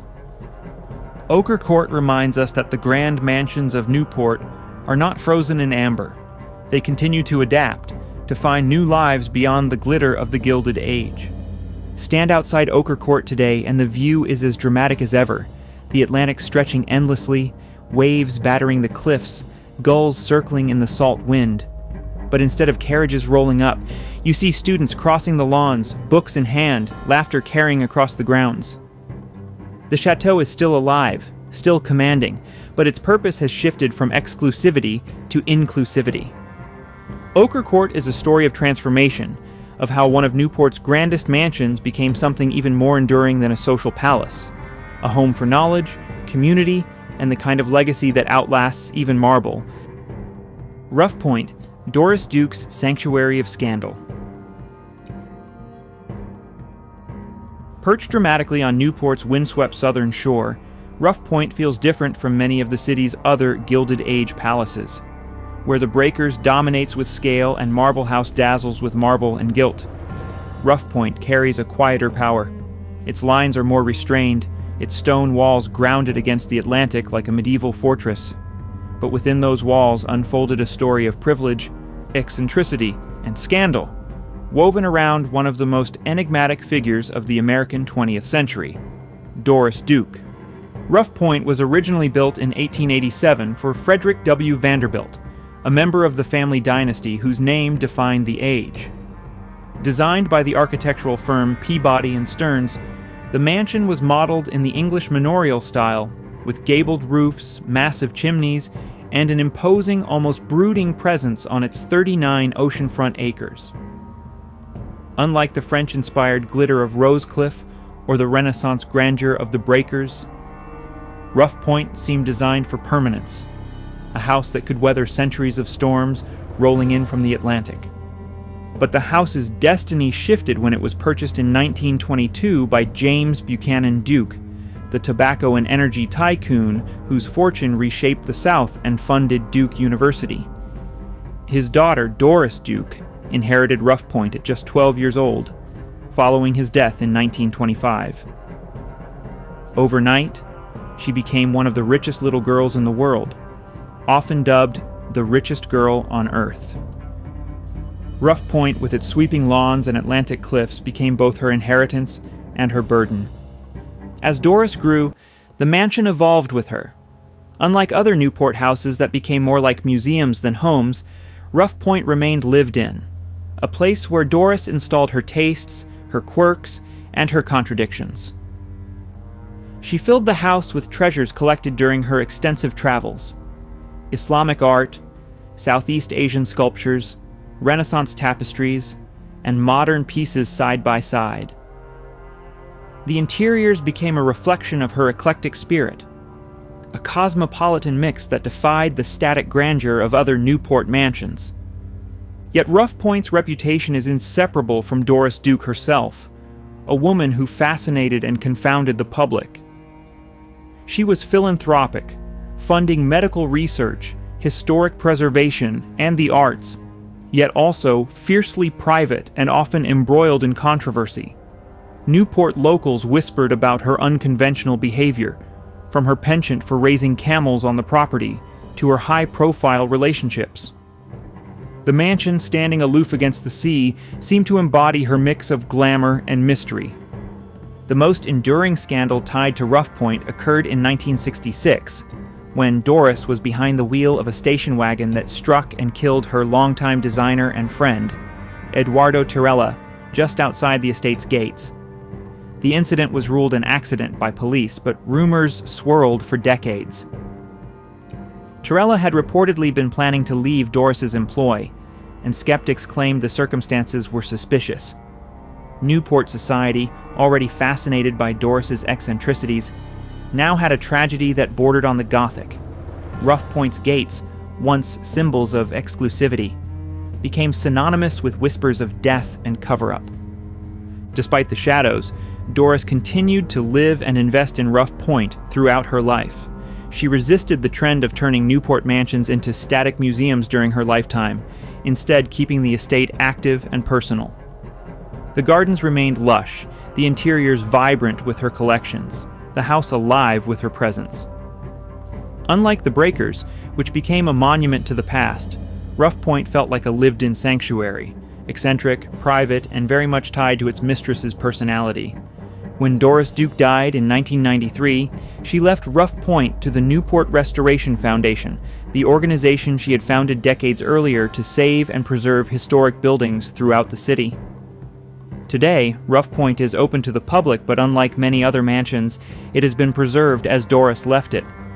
Visitors walk through rooms where her furniture still sits, her art still hangs, her odd juxtapositions of treasures still fill the halls. It feels less like a time capsule of the Gilded Age and more like stepping into the layered mind of one of America's most elusive heiresses. To stand on Rough Point's terrace today, the Atlantic crashing below, is to sense both the grandeur and the ghosts of the estate. The stone house exudes strength, but the air is heavy with memory of Doris's childhood inheritance, her eccentric adulthood, and the controversies that clung to her name. Unlike the polished perfection of Rosecliff or Marble House, Rough Point embraces its contradictions, wearing them like weathered stone against the sea. In Newport's pantheon of mansions, Rough Point stands apart. It is not simply a relic of Gilded Age excess, but a layered story of one woman's life, her wealth, her passions, her scandals, and her mysteries, all bound to a house that feels as indomitable and unpredictable as she was. It reminds us that the great estates of Newport were never just about architecture. They were about the lives lived inside them. And in Doris Duke's case, those lives were anything but ordinary. Vinland, mysticism and the Gothic imagination. Tucked into the tapestry of Newport's famed cliff walk is a mansion that feels less like a summer cottage and more like a dream conjured from myth and literature. Vinland, completed in 1883, stands as one of Newport's most atmospheric estates. While Marble House dazzles with Versailles' grandeur and the Breakers overwhelms with Renaissance scale, Vinland draws you in with a mood, half medieval romance, half Gothic reverie, as though its stones were set not merely to impress, but to whisper of older, more mysterious worlds. The estate was commissioned by Catherine Lorillard Wolfe, heiress to the Lorillard tobacco fortune, and one of the few unmarried women of her era to commission a grand Newport home entirely on her own. This independence itself was striking, where most mansions represented the ambitions of dynasties or couples. Vinland was born of a woman's vision. Wolfe was known for her cultural passions. She was an art collector, philanthropist, and a deeply spiritual figure. She endowed galleries at the Metropolitan Museum of Art in New York and carried with her a fascination for myth and literature that shaped her Newport estate. The name Vinland itself drew from Norse legend, the land of vines supposedly reached by Leif Erikson centuries before Columbus. The Gothic mansion, designed by the architectural firm Peabody and Stearns, reflected that same romantic imagination. Built of red sandstone with steep gables, heavy arches, and stained glass windows, Vinland looked less like a summer retreat and more like a medieval abbey overlooking the sea. Its presence suggested permanence, as though it had been planted on Newport's cliffs not in the 19th century but in some forgotten past. Inside, the mansion carried Wolfe's artistic and spiritual sensibilities. The rooms were richly paneled in wood, filled with art and objects that reflected her taste for history and allegory. A chapel-like atmosphere permeated the interiors, where the play of light through stained glass created shifting colors that changed with the hour of the day. It was, in many ways, a house designed to evoke reverie, to draw its visitors not into society but into contemplation. Wolfe's death in 1887 ended the house's first chapter, but Vinland's mystique only grew as it passed to new owners. In the early 20th century, it was acquired by the Berwind family, the same dynasty that built the Elms. Yet Vinland never became a stage for glittering parties in the way that other Newport estates did. Instead, it maintained its aura of quiet mystery, standing almost aloof from the pageantry of Gilded Age society. By the mid-20th century, like so many of Newport's mansions, Vinland faced uncertainty. But rather than slipping into ruin, it found a new and unexpected role when it was acquired by Salve Regina University in the 1950s. The Gothic mansion, with its castle-like silhouette, became part of a campus dedicated to education. Today, it houses classrooms and offices, and students pass daily through its halls, learning beneath vaulted ceilings where Catherine Wolfe once displayed her art. The transformation of Vinland into an academic space feels fitting. The house's aura of mysticism and imagination has been carried forward not through parties or pageantry, but through ideas. For the students who study there, the mansion's Gothic architecture serves as a reminder of history's weight and the strange ways in which wealth, art, and education intertwine. Imagine sitting in a literature seminar beneath stained glass windows that glow with the same light Wolfe once admired, or writing a paper at a desk where the sea crashes audibly against the cliffs below. Vinland has also nurtured its share of legends. Locals whisper of ghostly presences in its halls, of its medieval style lending itself too easily to stories of hauntings. Some say Wolf herself lingers, a benevolent figure watching over the institution that grew from her home. Others simply marvel at how a house so steeped in Gothic imagination seems destined to inspire tales of the supernatural. Whether or not one believes in ghosts, there's no denying that Vinland's mood, its heavy stone, its shadowed windows, its sense of timelessness, invites such stories. What sets Vinland apart from Newport's other grand houses is not just its architecture, but its intention. While Marble House and the Breakers were built to assert power and dazzle rivals, Vinland was built to evoke meaning. It was a house born of myth, imagination, and spirituality. Its survival, repurposed for education, underscores how such qualities can outlast even the brightest chandeliers or the grandest ballrooms. To stand before Vinland today with the Atlantic rolling below and its Gothic arches rising against the sky is to see a different face of the Gilded Age. Here, wealth was not expressed in sheer size or scale, but in atmosphere, in the creation of a house that feels like a story told in stone. Vinland remains Newport's most literary mansion, a place where mysticism and Gothic imagination live on, now joined by the voices of students, carrying its legacy forward into the future. Isaac Bell House, simplicity amid splendor.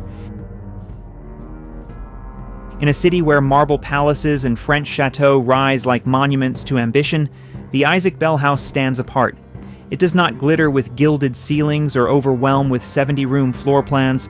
Instead, this mansion speaks in a softer voice, one that values proportion, craftsmanship, and quiet innovation over spectacle. In many ways, it is Newport's architectural rebel, a home that rejected the heavy-handed grandeur of the Gilded Age and instead embraced a new American ideal, the shingle style. Built in 1883 for Isaac Bell Jr., a wealthy cotton broker and son-in-law of publisher James Gordon Bennett Jr., the house was designed by the firm McKim, Mead & White, the most influential architectural office of its time. At first glance, the house might have seemed almost understated compared to Marble House or the Breakers. Its exterior, clad in weathered wooden shingles, lacked the carved marble and ornate facades of its contemporaries. But this simplicity was deceptive. It was a deliberate choice, a rejection of imported European pomp in favor of something more organic and distinctly American. The shingle style, which the Isaac Bell House helped popularize, emphasized continuity and flow. Instead of breaking the house into rigid compartments or layering on ornament, the architects used sweeping lines of shingles to unify the exterior. The result was a house that blended with its environment, its curves and textures harmonizing with Newport's coastal setting. Where other mansions loomed, the Isaac Bell House seemed to grow out of the land itself. Inside, the innovation continued. The floor plan was open and flexible, a departure from the rigid symmetry of most Newport houses. Rooms flowed into one another with sliding doors and wide arches creating a sense of movement. Large windows framed views of the gardens, pulling nature inside, while porches and verandas extended living spaces outward. The interiors emphasized craftsmanship, carved wood, exposed beams, and subtle details that celebrated materials rather than hiding them under gilding. For Isaac Bell and his family, the house reflected not only wealth, but also taste. Bell was part of a new class of Americans who wanted their homes to express sophistication without ostentation. In an age when the Vanderbilts were importing Versailles to Rhode Island, the Bells embraced something more modern and progressive. Their house became a manifesto in wood and shingle, declaring that American architecture could stand on its own terms. Yet for all its restraint, the Isaac Bell House was far from plain.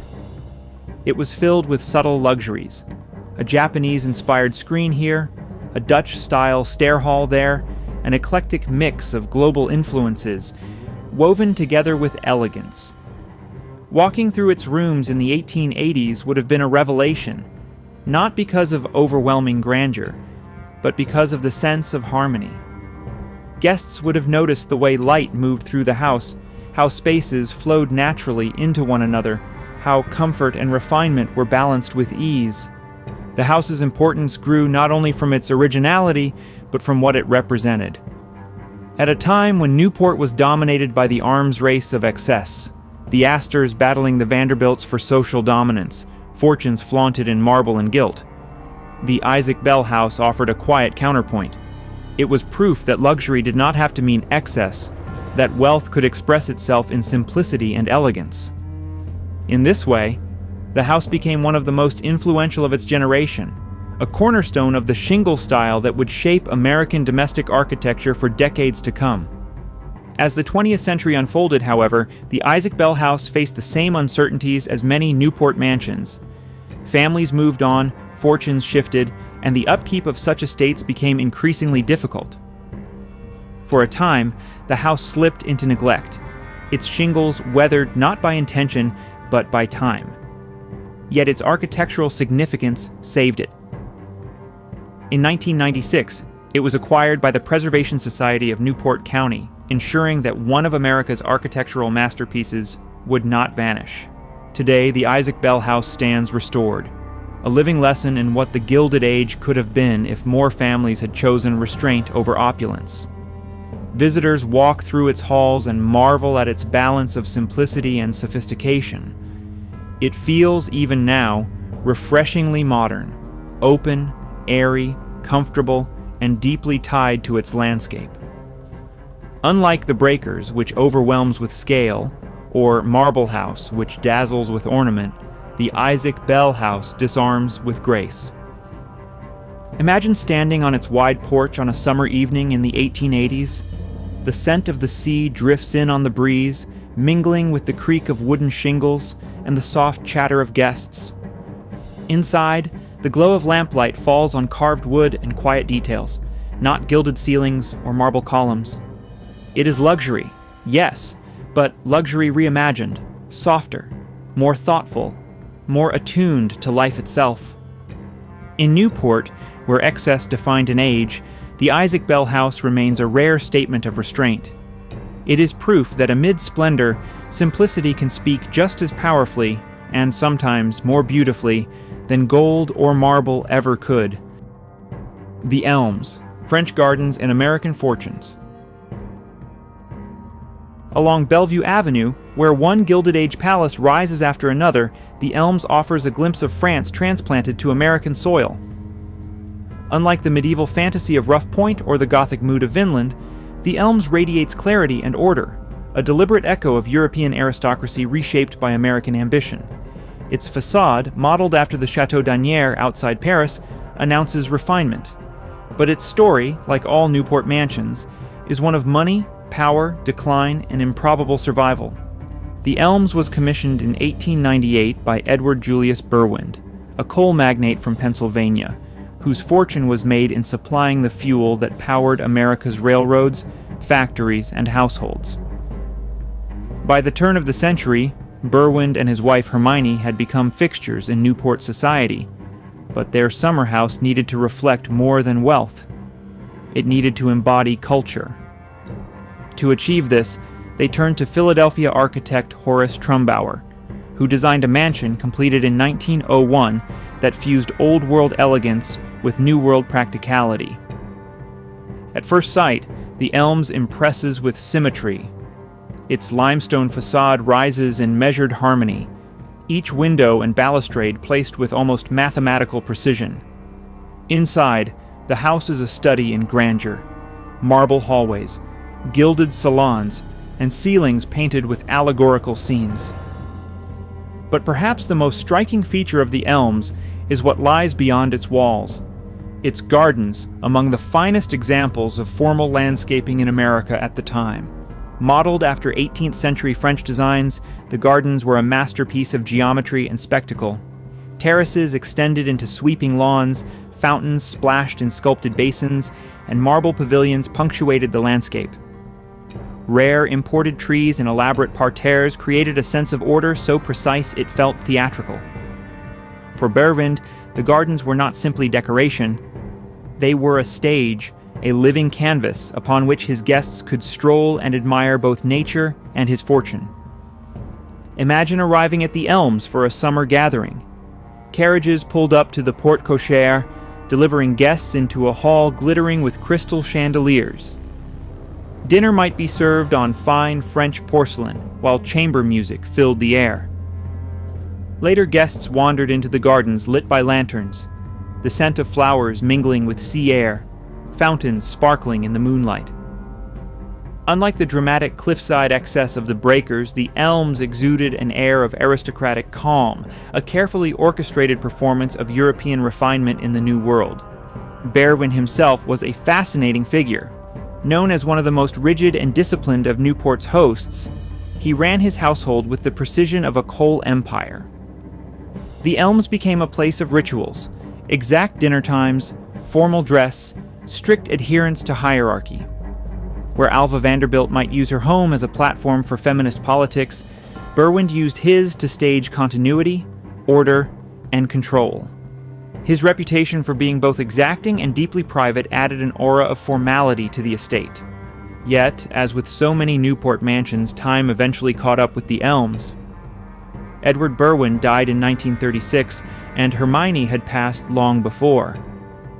The house passed to his sister Julia, who remarkably continued to live there until 1961, well into her 90s, maintaining the property largely as it had been in its Gilded Age prime. But after her death, the fate of the Elms grew precarious. Without an heir to carry on the tradition, the estate faced the very real threat of demolition. By the early 1960s, many of Newport's great houses were being torn down, victims of skyrocketing maintenance costs and a lack of modern purpose. The Elms, with its vast gardens and intricate interiors, seemed destined for the same fate. Yet here, history took an unexpected turn. The Preservation Society of Newport County, newly energized by the success of saving the breakers and Marble House, launched a campaign to rescue the Elms. Against the odds, they succeeded. In 1962, the Elms was purchased by the Society and preserved as a public museum. This rescue was more than a victory for one house. It marked a turning point in how America viewed its Gilded Age heritage. The Elms became a living classroom, a space where visitors could walk not only through grand halls but also behind the scenes. Unlike many other mansions, the Elms opened its servant quarters and service areas to the public, revealing the hidden machinery of life in a palace. Visitors could trace the paths of maids and butlers, climb the narrow staircases they used, and understand the stark contrasts between the glittering salons and the hard labor that sustained them. Today, the Elms is one of Newport's crown jewels, visited by hundreds of thousands each year. Its gardens have been meticulously restored, fountains flowing again as they did in Berwyn's time. The interiors shine with the same gilded glow that once greeted society's elite, yet now they belong to everyone who walks through. The preservation of the Elms underscores a truth about Newport. Its mansions endure not simply because they were built, but because people chose to save them. Standing on the garden terrace of the Elms now, one sees the same view Berwyn once orchestrated, a tableau of clipped hedges, marble statues, and sea air drifting in from Narragansett Bay. Yet the meaning has shifted. What was once a private theater of wealth is now a public museum of history, reminding us that the fortunes of one age can, if preserved, enrich the imaginations of another. The Elms remains more than a mansion. It is a symbol of both the fragility and resilience of the Gilded Age, a house that nearly vanished but instead endures as a place where French gardens meet American fortunes, and where the past continues to bloom in stone and green. Château-sur-Mer, the beginning of Newport's mansion. Arab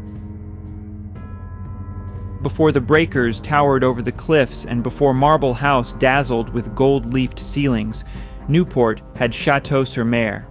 Rising in stately grandeur on Bellevue Avenue, it was one of the first true mansions of Newport, a house that announced, long before the Vanderbilts and Astors arrived, that this quiet coastal town could be transformed into a stage for America's wealthiest families. If the breakers was the climax of Newport's Gilded Age story, Château-sur-Mer was its overture, the mansion that set the tone for everything that followed. Built in 1852 for William Shepherd Wetmore, a wealthy merchant whose fortune came from the China trade, Château-sur-Mer predated the bulk of Newport's mansion boom by decades. At a time when many wealthy New Yorkers still summered in modest cottages, Wetmore commissioned architect Seth Bradford to design a house that would rival European estates. The result was an imposing structure in the Italianate style, with a central tower, bracketed eaves, and brownstone trim that lent the house a continental air. The name, Château-sur-Mer, or Castle by the Sea, was no exaggeration. While most Newport homes of the 1850s remained quaint, Wetmore's mansion was a palace. It was here that the first great society balls were held in Newport, long before Alva Vanderbilt staged her famous costume parties. Guests marveled at the scale of the rooms, the elegance of the furnishings, and the expansive grounds landscaped with exotic trees imported from around the world. By the late 19th century, however, tastes had shifted. Italianate had given way to French Renaissance and Beaux-Arts extravagance, and Château-sur-Mer found itself in need of transformation. In the 1870s, Wetmore's son, George Peabody Wetmore, who would later serve as a U.S. Senator from Rhode Island, commissioned architect Richard Morris Hunt to remodel the house. Hunt, who would go on to design the Breakers, transformed Château-sur-Mer's interiors in the Second Empire style, with elaborate carved woodwork, gilded detailing, and heavy ornamentation that reflected the evolving tastes of America's elite. The remodeled house became a beacon of Newport society in the decades before the Vanderbilts arrived in force. Its grand ballroom hosted some of the city's most important gatherings, including political receptions and society dances. In many ways, Château-sur-Mer represented the first act of Newport's transformation, from a seaside town dotted with modest summer homes to a glittering resort dominated by palaces of unimaginable scale. The estate's gardens were equally impressive. Spread over nearly 30 acres, they featured winding carriage paths, greenhouses, and an extraordinary collection of specimen trees, many of which still stand today. These gardens reflected not only wealth, but also an early embrace of the idea that a Newport estate should be a world unto itself, a private kingdom bounded by stone walls and sea breezes. But while Château-sur-Mer was once the pinnacle of Newport luxury, by the time the Breakers and Marble House were complete, it seemed almost restrained. The Vanderbilts' marble halls and Alva's gold-drenched salons dwarfed the Wetmore's house in sheer opulence. Yet this contrast only underscores Château-sur-Mer's importance. It was the mansion that opened the door, the first true palace that made Newport's transformation possible. Without it, the Vanderbilts might never have chosen Bellevue Avenue for their stage. Like so many Newport houses, Château-sur-Mer faced decline in the 20th century. As fortunes shifted and maintaining such vast properties became untenable, the Wetmore heirs struggled to preserve the estate. Eventually, it was acquired by the Preservation Society of Newport County, which restored its interiors and grounds, ensuring that one of the city's foundational mansions would not be lost. Today, it stands as both a museum and a reminder of the dawn of Newport's Gilded Age. Walking through Château-sur-Mer today feels different from visiting the Breakers or the Elms. There is a sense of stepping back not only into a gilded world, but into the moment before the deluge, when opulence was still finding its form in Newport. The wood-paneled halls, heavy draperies, and Italianate detailing evoke an earlier style of wealth, grander than the cottages that came before, but not yet as overwhelming as the palaces that followed. Stand on its terrace and you can almost imagine William Wetmore surveying his creation in the 1850s, satisfied that his house by the sea announced his success as loudly as any European chateau. In his decision to build so boldly, he set a precedent that others would soon follow and surpass. Château-sur-Mer is thus more than just another Newport mansion. It is the prologue to an era, the house that transformed a fishing village into a playground for millionaires, and the place where America's mansion age truly began. It may have been eclipsed in scale and glitter, but without Château-sur-Mer, the story of Newport's Gilded Age palaces could never have been written. Abandoned echoes, Newport's forgotten smaller estates. When most people think of Newport, their minds leap immediately to the Breakers, Marble House, or Rosecliff, the monumental showpieces of the Gilded Age. These palaces still stand, preserved like gilded time capsules, drawing millions who want to glimpse the opulence of America's wealthiest families. Yet beyond the shining facades of the famous cottages lies another, quieter story. The tale of Newport's forgotten estates, the smaller mansions and summer homes that once dotted the landscape, but have since fallen into ruin or disappeared altogether. Their names are less familiar, their grandeur often erased, but their echoes remain, ghosts of a gilded world that was never meant to last forever. In the mid-19th and early 20th centuries, Newport became a magnet, not just for the Vanderbilts and Astors, but for dozens of wealthy families who sought refuge from the heat of New York, Boston, and Philadelphia summers. For every palace on Bellevue Avenue, there were half a dozen more modest estates tucked into side streets, rolling hills, and hidden corners of the coast. These houses might not have boasted 50 rooms or marble imported from Europe, but they reflected their owners' ambitions to belong to Newport's rarefied world. Some of these estates have been reduced to little more than names in the city's records. Edge Hill, for example, once stood proudly on Bellevue Avenue before it was demolished in the mid-20th century. The Waves, another forgotten mansion, commanded a view of the ocean but eventually succumbed to fire. Others were quietly dismantled as maintenance costs became overwhelming, their marble fireplaces and carved woodwork sold off to antique dealers or shipped to other homes. One of the most haunting examples is the Reef, also known as the Bells, whose skeletal ruins still stand near Ocean Drive. Once the estate of copper magnate Theodore Davis, it was gutted by fire and later left to decay, its stone arches scrawled with graffiti, its gardens overtaken by weeds.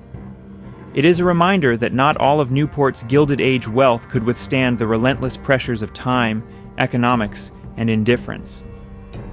Many of Newport's lesser-known houses were built in styles that reflected their owners' personal tastes rather than the grand ambitions of the Vanderbilts. Shingle-style cottages, colonial revival homes, and smaller Gothic-inspired villas peppered the city's landscape. These homes might have had just a dozen rooms rather than 50, but they still represented extraordinary luxury compared to the average American household of the era. For many wealthy families, owning even a modest estate in Newport was a passport into society's upper tiers, an address that meant belonging. But as the 20th century advanced, Newport's glittering world cracked. The income tax, the Great Depression, and the rising costs of maintaining vast properties proved devastating. While the largest mansions eventually found salvation as museums or universities, the smaller estates were often left with no lifeline. Without the fame or architectural significance of their grander neighbors, they slipped into neglect. Some were abandoned, their roofs collapsing and gardens choked with ivy. Others were sold off in pieces, their land subdivided for development, leaving no trace of the homes that once anchored them. Even so, these forgotten mansions left their imprint on the city. Locals remember stories of grand houses where children once played on lawns that are now parking lots. Old photographs reveal verandas and turrets that no longer exist, faint reminders of a Newport that has vanished. Some of the smaller estates survive only in fragments: a crumbling carriage house, a gatepost hidden in overgrown shrubs, or an ornate fountain marooned in a modern backyard. These remnants, half hidden in plain sight, are like archaeological clues to a world erased. There is a poignancy in their loss. While the Breakers dazzles with its intact grandeur, the smaller abandoned estates tell a different kind of story, a story of impermanence. They remind us that the Gilded Age, for all its wealth and display, was built on fragile foundations. Without careful preservation, even the grandest homes could be reduced to rubble and memory. And yet, in their absence, the forgotten mansions have gained a certain mystique. Urban explorers and local historians seek out their ruins, photographing the decayed arches of the Bells or the lonely gatehouses of vanished estates. For some, these remnants hold more emotional power than the polished museums of Bellevue Avenue. They show the vulnerability behind the wealth, the reality that even marble and stone cannot forever resist the tides of time and neglect. Walking through Newport today, you might pass a quiet street lined with modern houses and never know that a grand estate once stood there. You might cross a field where cows now graze, unaware that a society ball once lit up the night on that very spot. These abandoned echoes remind us that history is not only what survives, but also what is lost. The forgotten estates of Newport may never draw the crowds that the Breakers does, but they form an invisible layer of the city's identity. A shadow world of vanished palaces that once carried the dreams of America's elite. In the end, Newport's forgotten estates are as essential to its story as the grand mansions that still stand. They embody the fleeting nature of wealth, the shifting sands of fortune, and the way beauty can fade when no one remains to protect it.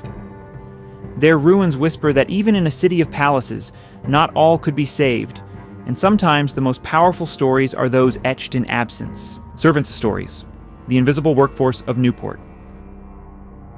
Behind every glittering chandelier, every perfectly manicured garden, and every lavish banquet of Newport's Gilded Age stood an invisible army. While the Vanderbilts and Astors danced in gold-drenched ballrooms, it was butlers, maids, cooks, footmen, gardeners, and laundresses who kept the grand estates alive. Their work was constant, grueling, and largely unseen, yet without them, the world of Newport's mansions would have collapsed within days. In many ways, these servants lived parallel lives to their employers. The wealthy summered in Newport for leisure, while the staff arrived for labor. Mansions such as the Breakers employed as many as 40 servants during the peak season. Their day began long before their employers woke and ended long after the last guest left a ballroom at 3 a.m. For them, Newport was not a paradise of leisure, but a proving ground of stamina and discipline. A butler, for instance, carried immense responsibility. He oversaw the entire household, managed the wine cellar, trained footmen in precise service rituals, and made sure every meal was served with flawless timing. In a place like the Elms, the butler had to know exactly how many minutes champagne should be chilled, or how silverware was to be aligned to match the expectations of European-trained guests. Every detail mattered, and failure was not an option. Below stairs, cooks and kitchen staff worked in conditions that were as far from glamour as possible. While guests feasted on multi-course French dinners upstairs, the kitchen roared with heat from coal ranges. Dishes had to be prepared in exact sequence, carried up on dumbwaiters, and served at the perfect temperature. Mistakes could mean dismissal.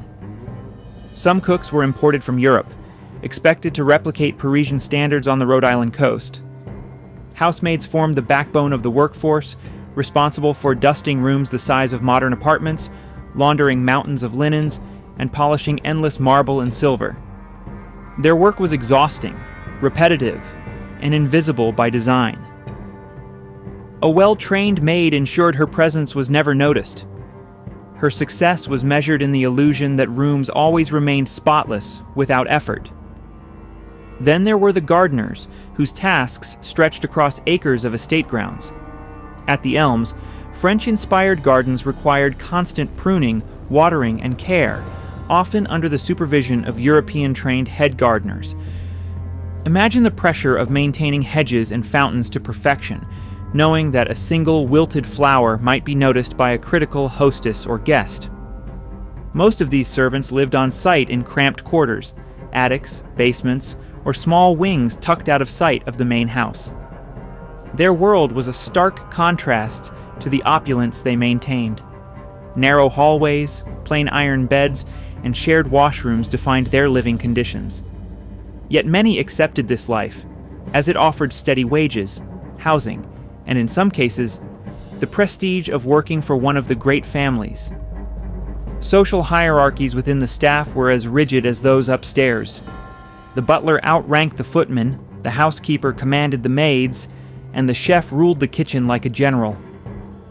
Servants navigated their own world of promotions, rivalries, and alliances, often forming bonds with each other stronger than those they had with their employers.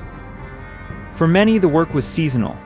Families often retreated to Newport in June and left by September, meaning servants might follow them between city residences, country estates, and yachts. This itinerant lifestyle demanded adaptability.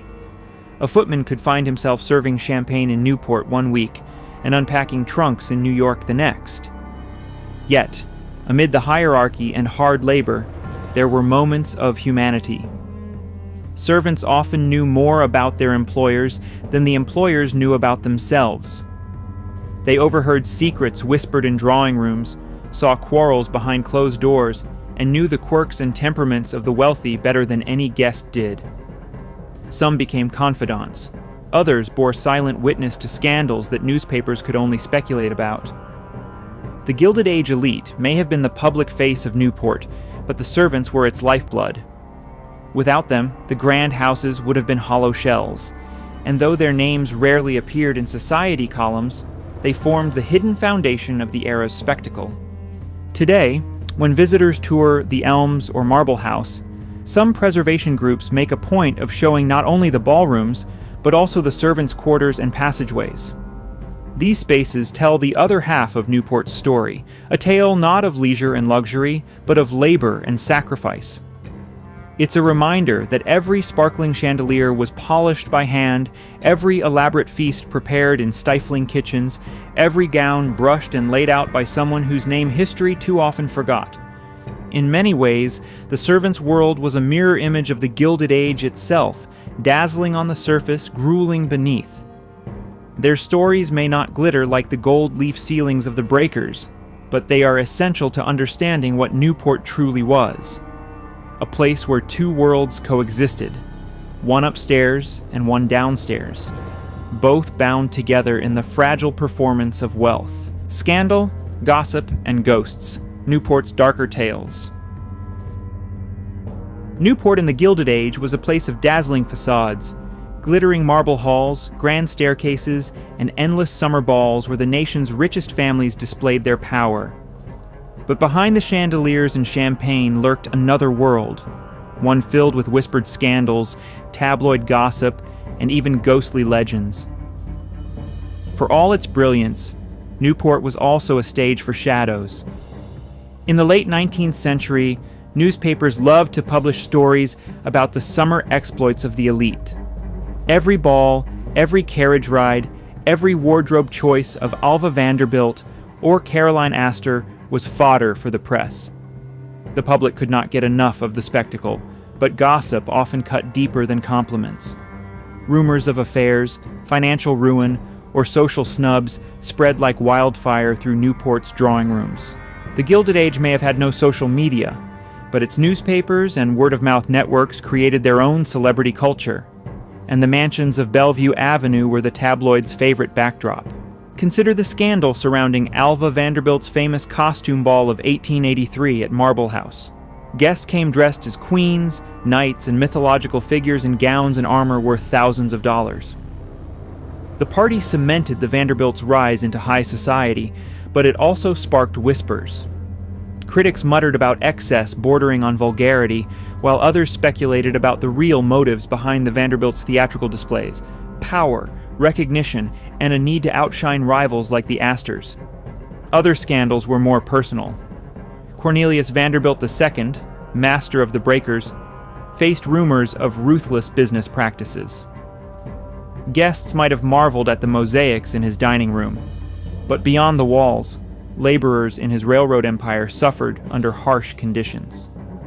The gossip surrounding the Vanderbilts was not just about fashion.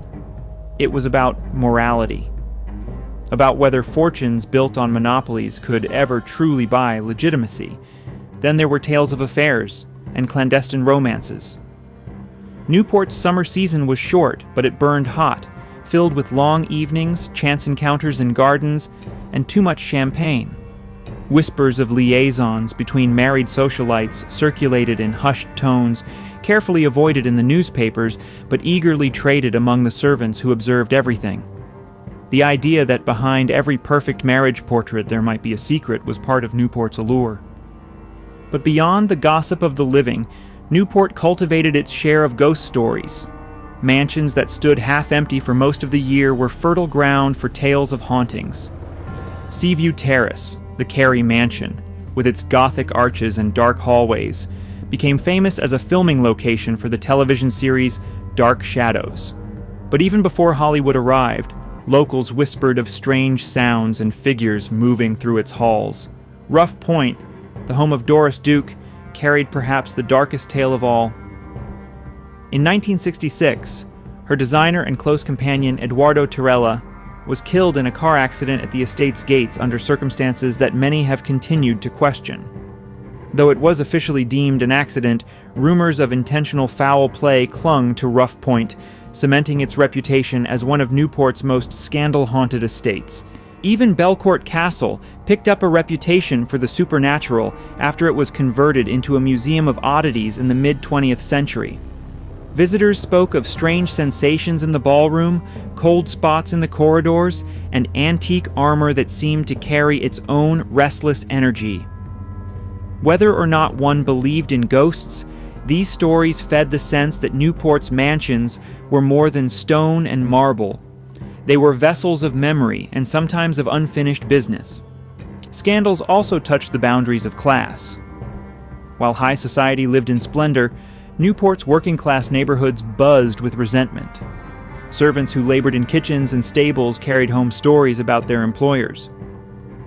Sometimes these stories became gossip in their own communities, tales of drunken tantrums, family feuds, or whispered cruelty. Newport was a small town beneath the glitter, and secrets had a way of traveling quickly.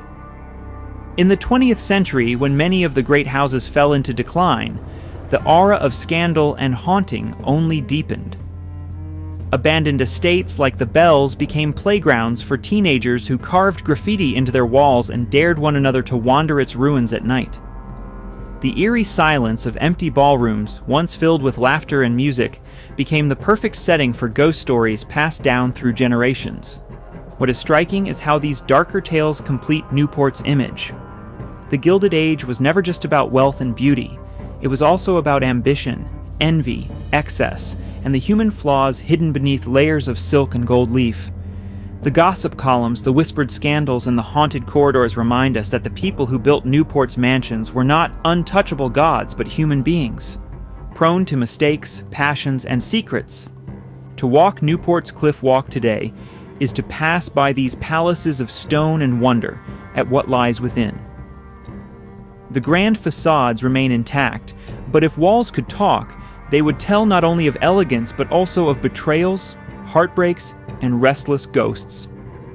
The darker side of Newport, the scandals, gossip, and hauntings, still lingers in the air, as much a part of its story as the glittering chandeliers, preservation battles, saving the mansions from oblivion. By the middle of the 20th century, Newport's glittering mansions, the palaces that once embodied the triumph of America's Gilded Age, were not symbols of permanence. They were fragile, oversized burdens. Families had dwindled, fortunes had evaporated, and maintenance on a 50-room cottage with acres of formal gardens became more curse than blessing. The marble halls that once hosted Vanderbilts, Astors, and Berwins were falling into disrepair, their roofs leaking, their chandeliers covered in dust. Some were shuttered, others sold for a fraction of their worth, and still others demolished outright. By the 1950s, it looked as if Newport's architectural crown jewels might vanish forever. The threat was real. Shady Leah and Ochre Lodge disappeared. Other estates were subdivided, their sprawling lawns sold for development. Even some of the most famous houses were considered liabilities rather than treasures. Marble House, the Elms, and the Breakers, today cornerstones of Newport's identity, were once seen as white elephants, too costly to heat or repair, too out of step with modern living. For their owners, the Gilded Age had ended long ago, and these mansions were relics of a time few wanted to preserve. The turning point came in 1945, with the founding of the Preservation Society of Newport County, initially established by a group of local residents determined to save Hunter House, an 18th century colonial mansion. Their success revealed something powerful. Newport's architectural heritage had a value that went beyond family fortunes. It could become part of the community's identity, and eventually, its economy.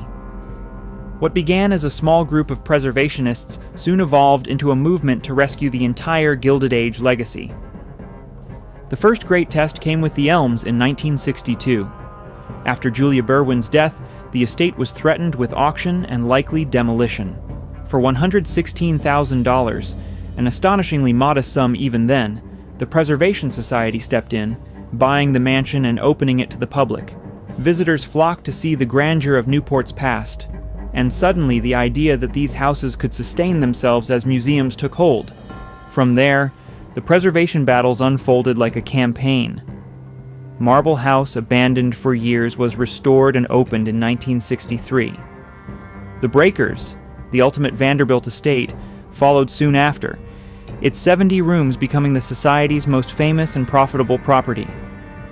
Each house required enormous investment, roofs repaired, marble polished, gardens replanted. But the gamble paid off. Tourism surged, and Newport's identity transformed from a fading summer colony into a living museum of the Gilded Age. The Preservation Society was not alone in these efforts. Wealthy benefactors and private fortunes played crucial roles. Philanthropists like Doris Duke, through her Newport Restoration Foundation, purchased and restored dozens of smaller historic houses in Newport, ensuring that the city's charm extended beyond the mansions. Without her intervention, entire streets of colonial and Victorian homes might have vanished under the wrecking ball of mid-century development. Saving these houses was never easy. Preservationists often faced skepticism, financial shortfalls, and even hostility from developers who saw the sprawling estates as prime land for subdivision. Maintenance costs remained astronomical. Roofs leaked, boilers failed, plaster cracked, and every restoration seemed to uncover another hidden crisis. Each victory felt temporary, requiring constant vigilance to ensure the houses did not slide back into decay. Yet over time, the preservation battles reshaped how Americans viewed the Gilded Age. What was once dismissed as vulgar excess came to be appreciated as architectural artistry and cultural heritage. Visitors who might have scoffed at the Vanderbilt's vanity found themselves awed by the craftsmanship of carved woodwork, the engineering of marble staircases, the beauty of French-inspired gardens. Preservation gave Newport's mansions a second life, not as private playgrounds for the elite, but as shared monuments of history. Today, the results of those battles are clear. The Breakers draws hundreds of thousands of visitors each year, its ticket sales funding the continued survival of Newport's other great estates. Marble House, Rosecliff, and the Elms sparkle as if the Gilded Age never ended. Their ballrooms hosting everything from tours to weddings to film sets.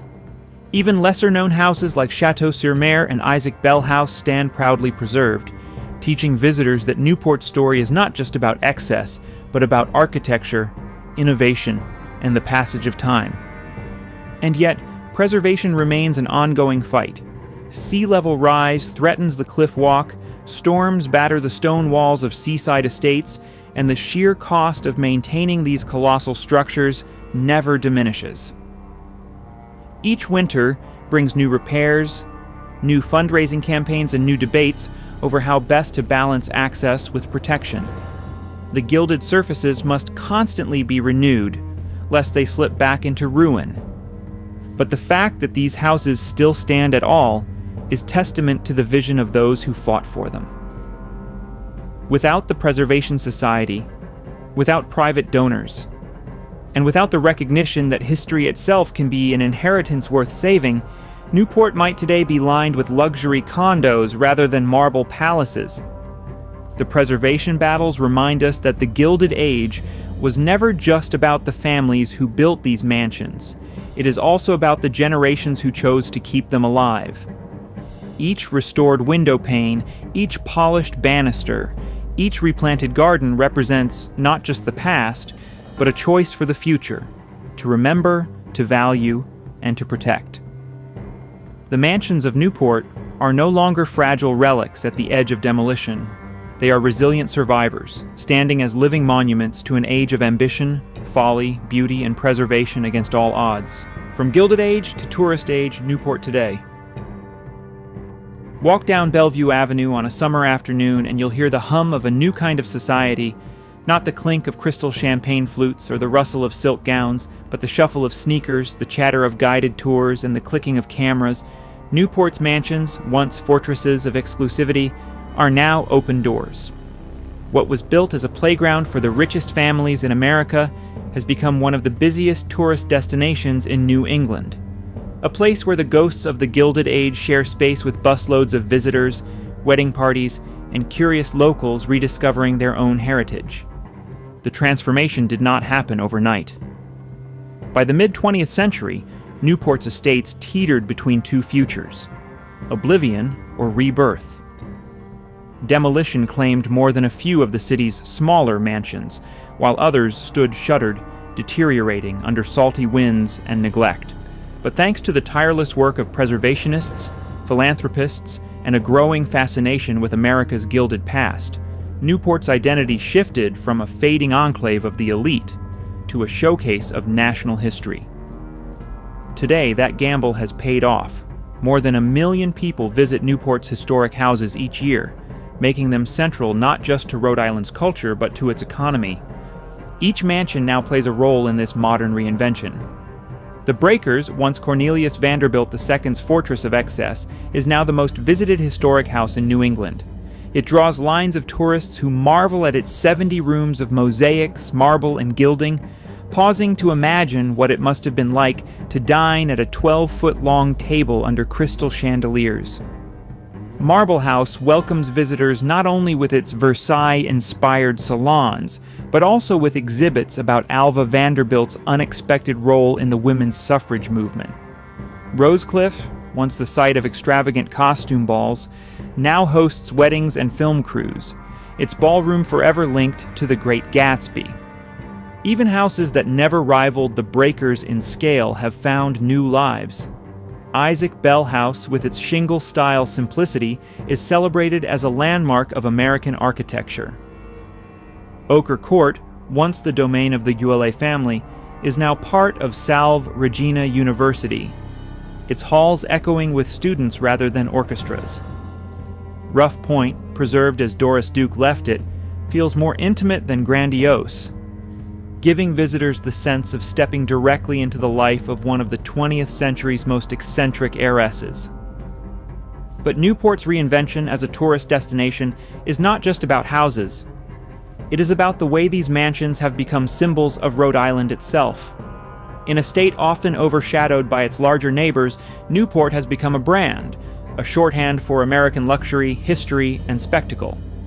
Postcards, magazines, and social media feeds are filled with images of marble staircases and oceanfront lawns. For Rhode Island, the mansions are not only relics of the past, they are engines of the present, drawing millions of dollars each year in tourism revenue. Yet, the tourist age has also reshaped the way people experience these homes. Where once the ballrooms echoed with exclusive parties, they now host fundraising galas or community events. Where once servants' staircases carried trays of champagne, they now carry tour groups learning about the realities of Gilded Age labor.